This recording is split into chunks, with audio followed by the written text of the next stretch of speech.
You might recall the "should ex-fascists be allowed on the left" discourse that occurred a while ago.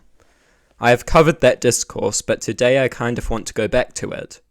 More specifically, I want to talk about the people who don't want ex-fascists on the left because they are from a minority group that is threatened by fascists.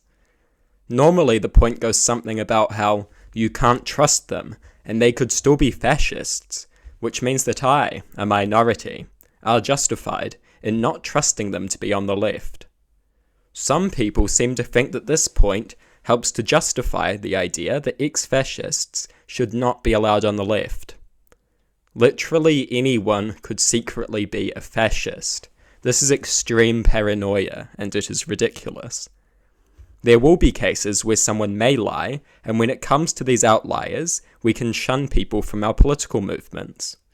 But to pretend this dismisses having ex-fascists on the left in general is just a ridiculous paranoid approach, the kind of gatekeeping paranoia that serves no utility and will achieve nothing other than making sure the left doesn't grow.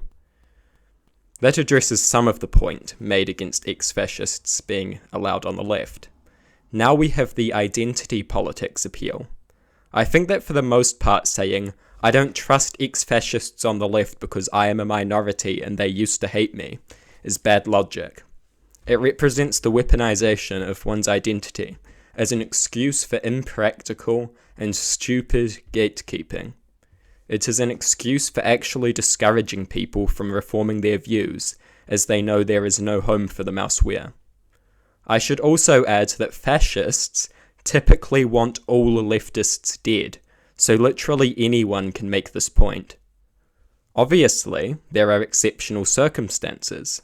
I don't expect a leftist to want to be around a fascist who literally attacked them or something.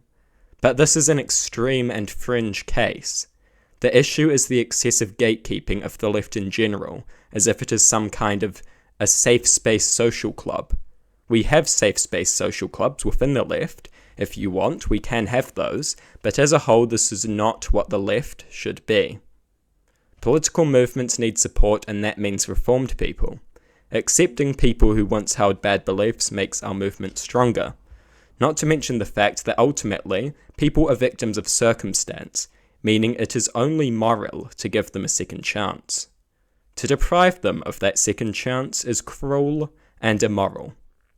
The people who feel it is appropriate to weaponize their identity as an argument against forgiveness are normally complete morons. They seem to have no conception of what the real world is.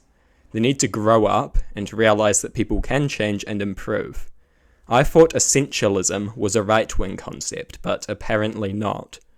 Some leftists seem to quite like the idea of condemning people as inherently evil. That actually doesn't sound very progressive to me.